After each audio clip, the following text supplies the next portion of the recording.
Jim Bob, I know obviously Sunday was rough, but just looking at Joe Flacco overall, I know you all talked about his poise, his leadership, his experience. What about, I guess, his skill set, his traits, like those types of things, do you look at and say, hey, we can go in with this guy? Yeah, Joe's played a bunch of good ball in this league for a long time. He's delivered the ball in a bunch of different big spots, big areas, tough pockets, able to sort of push the ball down the field when needed, sort of press the edges of the defense and sort of work through progressions when asked for. So he's been a really good quarterback in this league for a long time, sort of doing all those things, all those quarterback traits of finding those completions and creating explosives and all those type of things. Nate? Hey, Jim Bob, when you have a shift like this where you go from, one quarterback who very different than the other kind of midseason, do you just as a play designer, do you find yourself going back to maybe some of the things you used to run with other veterans, whether that was Stafford or Peyton, or do you kind of stick more with things that you guys have already been running? How do you kind of find yourself adjusting? Well, I think with all of us coaches, we're always balancing maybe what we've been running recently, what our guys are very comfortable with, and maybe what's in our past, in our history. That's every coach probably in this building. We all have different histories. I think as we go through every game week, as we're approaching every opponent, you know, I'm often peeking old tape, sort of to see ideas or to see what might have worked against a certain opponent. But you can't go drawing up every old play you used to run and sort of recreating the playbook for our guys here. So there's a little bit of a balance there. No matter who your quarterback is or who your ex receiver is or anything, any of those guys, we all have our old plays. Us coaches have run or drawn up before or something like that. But ultimately it's our job to put the best things on the sheet to go have success, this week with our guys against this week's opponent. And you got to be careful doing too much of that sort of off the wall old stuff. So always a constant conversation for a coach, for a coaching staff. Kevin? Jim Bob, where do you want to see the most growth from Anthony? He's working on improving a ton of different sort of areas. That's the nature of being a young quarterback in this league is, when you play ball, you find out different things to work on. You find out different areas of your game. He's being diligent about working on those. Last week was a good week of work. He's going to keep putting that work in, and we're able to do that within the practice structure. Getting reps, working individual, throwing the ball to the receivers, all the stuff that quarterbacks do. We're working on all sorts of stuff. I don't want to pinpoint one or two, sort of put anything out there. We're just working on getting better, all of us. And Anthony's right there with him, with us, and we're working behind the scenes on that right now. James? Along those lines, Jim Bob, you've been around young quarterbacks, old quarterbacks, every quarterback.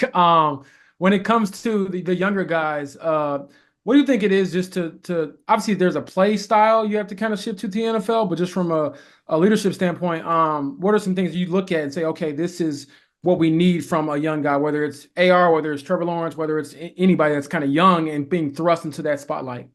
Yeah, I think it's for a young quarterback, sort of as you're transitioning into your NFL career and really getting that thing started, getting that thing going. You're learning so much about the game, about how defenses are defending you, about how you're working through your progressions. Um, I think one key of that is just sort of working on your craft, working on. I know you asked about leadership, but gosh, you gotta work on your craft, work on your job really, really hard at that position. It's tough to bypass something that's that important when you are in that room. And a lot of times, in this league, when you're working about it in a good way, in a good manner, that's leadership in itself. The way you work, the way you sort of operate. I think that's probably true for most all of us. A good way to lead is just gosh, through your daily actions, through your daily sort of habits. We're all trying to sort of work hard and go get better each week. And I think we all sort of lead each other that way. George? Jim Bob, a couple questions here. Have you been a part of a system in the past where you've played two quarterbacks intentionally during a game? And even if not, like philosophically, do you think that's something that can work, or is it something that would hold an offense back? Not that I can recall.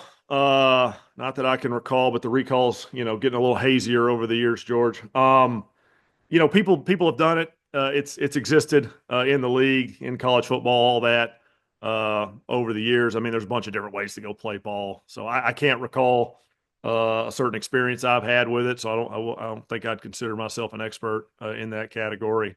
But people have done it sort of different ways over the years. Joel? Pretty much every defense it feels like is playing that too high shell now. What's the best way to still get chunk plays when defenses are kind of gearing everything to stop them? Yeah, it's a good question. I think a function of that defense or a calling card of that style of defense is trying to limit those chunk plays. And then sort of the challenge for us offensively is to say, well, we're going to find a way to do it anyway, and that scheme, that's personnel, that's maybe the way you go about attacking a drive or attacking, a personnel member on the defense a certain way. There are some schemes that have been a little more successful versus that than others. We're looking to not broadcast those out to the any future opponents. But yeah, it's a big part of what's going on in the league right now. You're seeing less middle field close, less single high safety. You're seeing more middle open. I'm not a defensive coordinator or a defensive expert, but I sure do think those guys are trying to limit some big plays and make you earn your points with long drives. That's an offensive coordinator looking at defenses around the league and trying to guess what they're thinking. And it's on us to go score those points anyway. So they think they've got a strategy that's going to limit the points that we're going to score, and it's on us to counter that. That's the nature of the beast in this league, and it's part of our game right now. But yeah, you're entirely correct. The middle field open defense has sort of climbed back up. Those percentages are higher, and we're trying to combat that. Stephen? Hey, Jim Bob. A little bit off, maybe a little different question, I guess. Shane he had to make this quarterback change, and he's still a young head coach. Probably, maybe it might be the biggest decision he's had to make, in that job. I wonder if you could just address, like, seeing him work alongside him, how he sort of deliberates over things, and he seems very thorough. You have to make these kinds of decisions with conviction, just generally speaking, just how he approaches things like that, just to kind of give maybe people a sense. Yeah, you hit a couple of them on the head. I mean, he's very thorough, sort of working through anything. Obviously I work with him in a bunch of different areas, talking through a bunch of different things. Could be as small as just a little tweak within one football play we have up. We try to be very thorough as a staff, and Shane really pushes that.